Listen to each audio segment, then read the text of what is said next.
Tentoraz mám pre vás polievkovú inšpiráciu. Pripravte si misku chutnej, farebnej a intenzívnej polievky z pečenej mrkvy.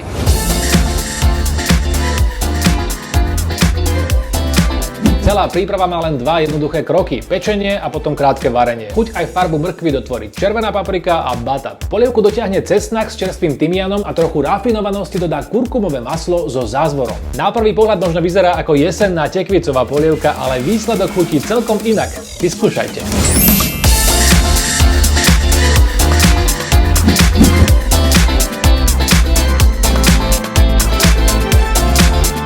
800 g mrkvy najskôr očistíme škrabkou na zeleninu.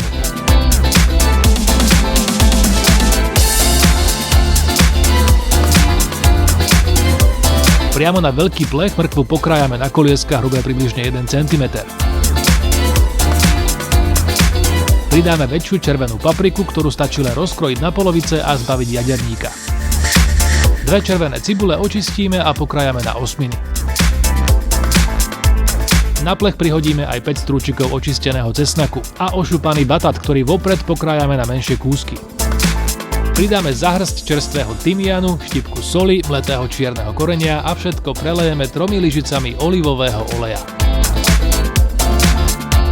Zeleninu dôkladne premasírujeme, aby sa olej s koreninami a bylinkami dostal ku každému kúsku a potom plech vložíme na 35 až 40 minút do rúry vyhriatej na 210 stupňov.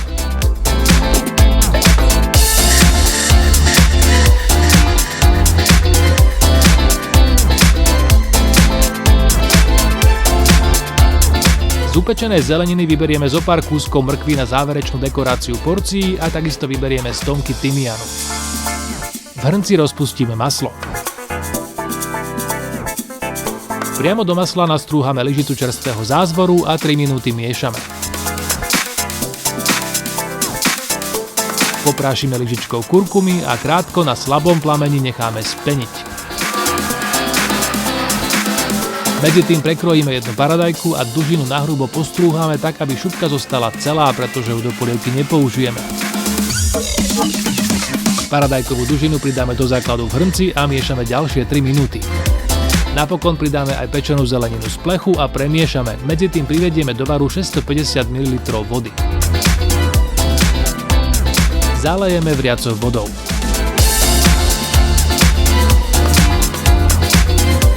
A pridáme aj 150 ml smotany na varenie. Necháme zovrieť a varíme už len 5 minút.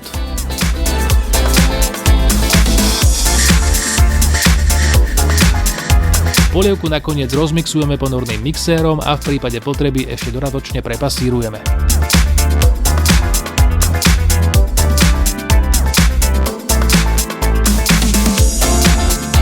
Do porcie pridáme lyžicu kyslej smotany, ozdobíme kolieskami pečenej mrkvy, čerstvým tymianom, prípadne dochutíme soľou či mletým korením. Skúste do porcie pridať aj balzamikový ocot či pár kvapiek výraznejších aromatických olejov, prípadne syr alebo krutóny.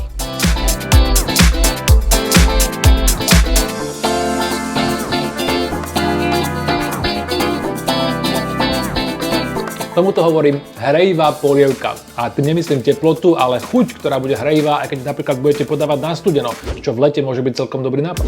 Konzistenciu si prispôsobte, pokiaľ chcete hustejšiu alebo väčšiu polievku, pohrajte sa s pomerom vody alebo smotany. Prípadne ich nahrajte rastlinným mliekom, maslo olivovým olejom a budete mať vegánsku verziu. Všetko, čo som použil v tejto verzii, nájdete v recepte, ktorý je dole pod videom. Napíšte mi potom do komentov, ako vám chutilo. S kuchyňou Lidla vás radi inšpirujeme aj ďalším videoreceptom.